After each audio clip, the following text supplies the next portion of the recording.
Selamat bertemu kembali dengan saya, Bapak Ipin Sirait, dalam pelajaran pengelolaan bengkel sepeda motor untuk kelas 12 semester 1 Teknik Bisnis dan Sepeda Motor.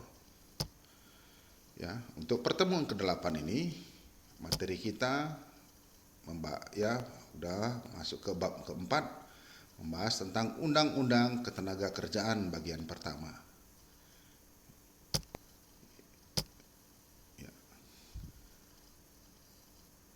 Yang pertama, Undang-Undang Ketenagakerjaan dan Tenaga Kerja. Ya. Undang-Undang Ketenagakerjaan adalah undang-undang yang mengatur segala hal yang berhubungan dengan tenaga kerja pada waktu sebelum, selama, dan sesudah masa kerja.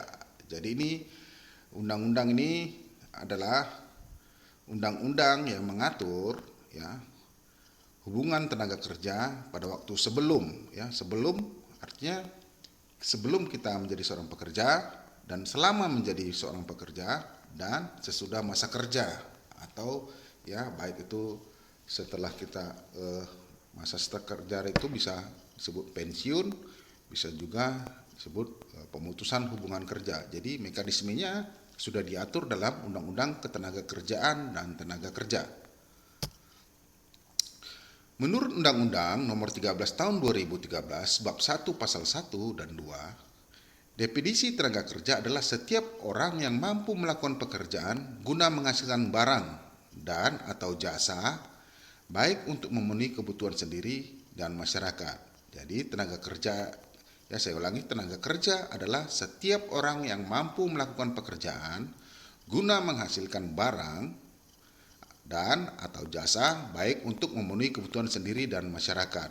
Jadi itulah definisi tenaga kerja menurut Undang-Undang Nomor 13 Tahun 2013 Pasal 1 dan 2. Ya. Sifat dan asas hukum ketenaga kerjaan. Sifat hukum ketenaga kerjaan itu pertama bersifat privat atau perdata, karena mengatur hubungan orang per orang, yaitu antara pekerja dengan pengusaha. Jadi disebut privat atau perdata, Jadi ada hubungannya dengan undang-undang, kitab undang-undang hukum perdata, karena mengatur hubungan per orang per orang, yaitu antara pekerja dengan pengusaha di sini Kemudian bersifat publik atau dalam arti pelaksananya perlu campur tangan pemerintah. Ini jelas yang namanya hukum itu harus ada campur tangan pemerintah, karena pemerintah adalah sebagai pengawas dan pelaksana undang-undang.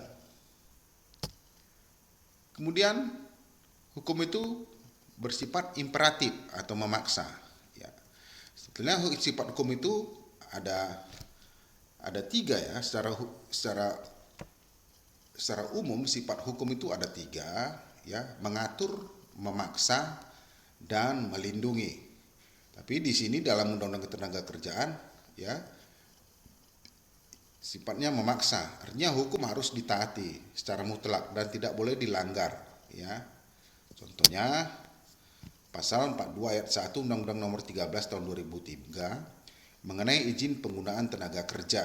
Jadi setiap orang yang ingin menggunakan tenaga orang lain itu hukumnya sudah diatur dalam Undang-Undang Ketenagakerjaan, agar tidak terjadi hal-hal yang di luar manusiawi atau menggunakan tenaga kerja itu seperti menggunakan tenaga hewan. Jadi kedua-duanya harus diuntungkan, baik si pengguna dan yang digunakan. Jadi hak-haknya dijamin oleh undang-undang. Kemudian pasal 59 ayat 1 Undang-Undang Nomor 13 Tahun 2003 mengenai pembuatan perjanjian kerja waktu tertentu.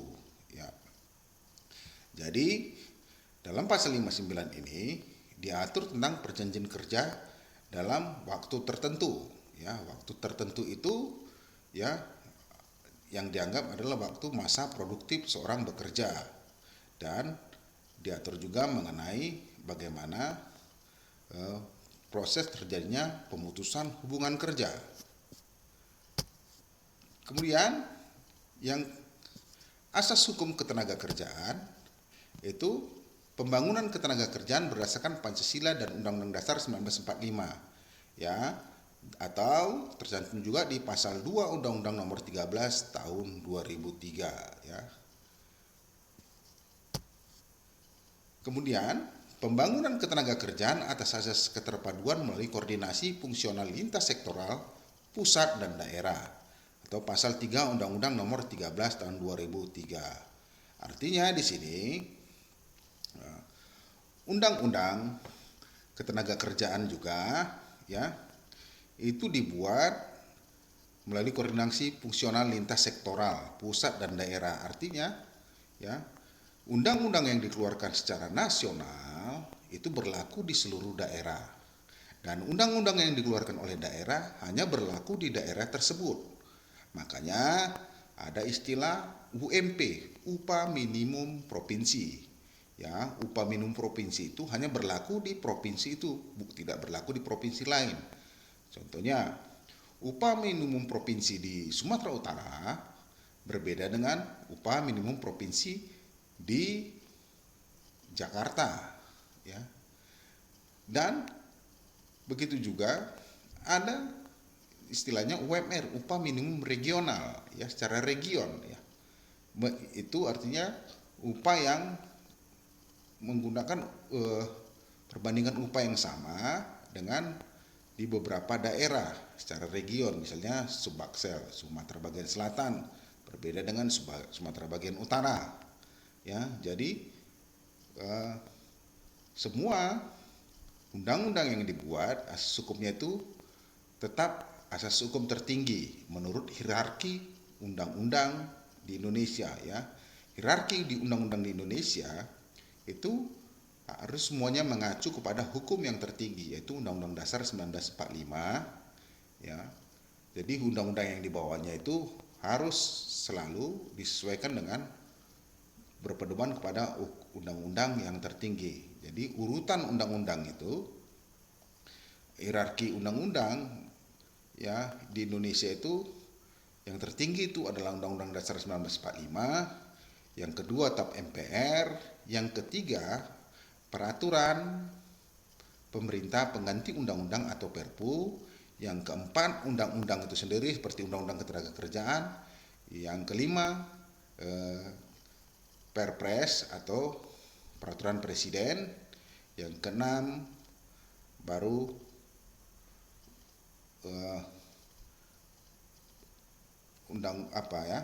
peraturan pemerintah daerah tingkat 1 atau Pemprov, pemerintahan provinsi, dan yang ketujuh adalah peraturan pemerintah daerah tingkat 2 kabupaten dan kota madya. Itu hierarki urutan undang-undang di Indonesia. Jadi pemerintah daerah setiap mengeluarkan undang-undang juga harus berpedoman kepada undang-undang yang tertinggi atau yang ada di atasnya. Selanjutnya, ini yang terakhir, yaitu tujuan hukum ketenagakerjaan. Ya, tujuan hukum ketenagakerjaan, satu, memberdayakan dan mendayagunakan tenaga kerja secara optimal dan manusiawi, ya. Artinya di sini, ya, setiap tenaga kerja yang digunakan, ya, waktu kerjanya sudah dibatasi, ya, yaitu waktu kerja yang manusiawi. Misalnya kalau di Indonesia 8 sampai 12 jam, ya, atau lebih dari 8 jam, harus mendapatkan insentif berupa tambahan seperti gaji lembur, ya, kalau tenaga kerjanya dipakai secara optimal. Kemudian manusiawi itu artinya hak-hak ajasinya sebagai manusia harus dihargai, ya. Hak-haknya sebagai tenaga kerja harus dilindungi, ya. Itulah fungsi hukum dari ketenagakerjaan, agar tidak terjadi kesewenang-wenangan. Jadi manusia itu tidak dipakai tenaganya seperti memakai tenaga hewan, ya, tidak ada istilah kerja paksa. Kemudian menghindarkan tenaga kerja dari perlakuan kekerasan verbal maupun fisik, ya. Kalau kekerasan verbal artinya eh, dimaki-maki atau dibentak, ya, atau kekerasan fisik dengan penyiksaan, ya. Ini jadi tujuannya memberdayakan dan mendayagunakan tenaga kerja secara optimal dan manusiawi.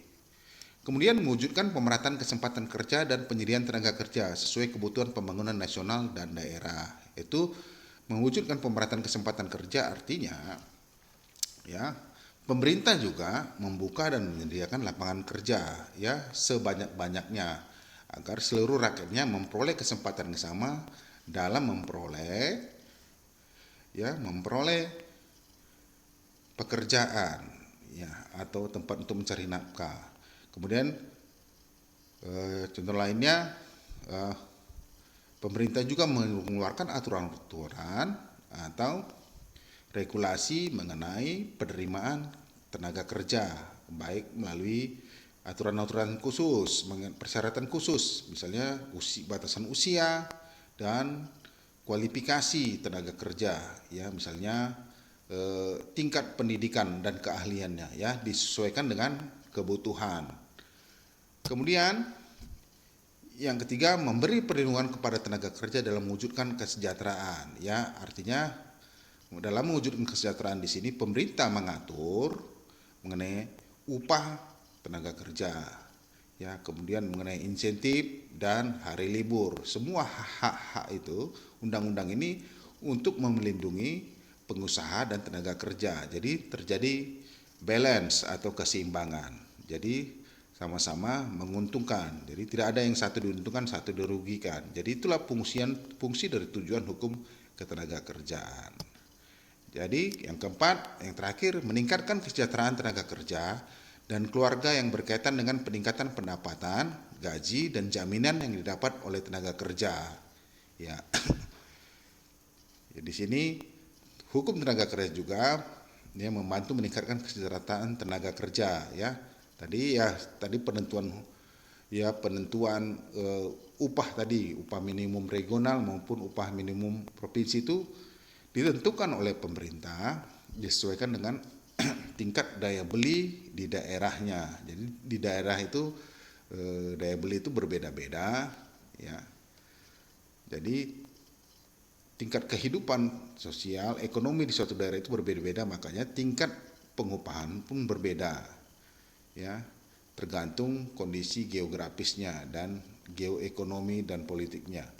Kemudian memberikan jaminan, ya, mulai dari jaminan kesehatan, jaminan pendidikan, ya, dan jaminan peningkatan kesejahteraan, atau ada tahapan-tahapan, ya,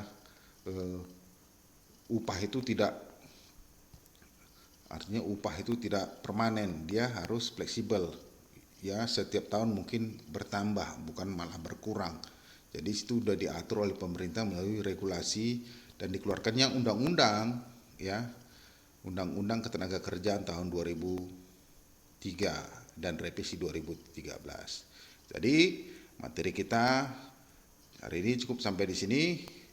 Nanti kita lanjut ke masih tetap bab keempat tapi dalam subbagian yang lain mengenai lebih detail lagi kita bahas mengenai isi pasal dan undang-undang ketenagakerjaan. Jadi saya harap siswa di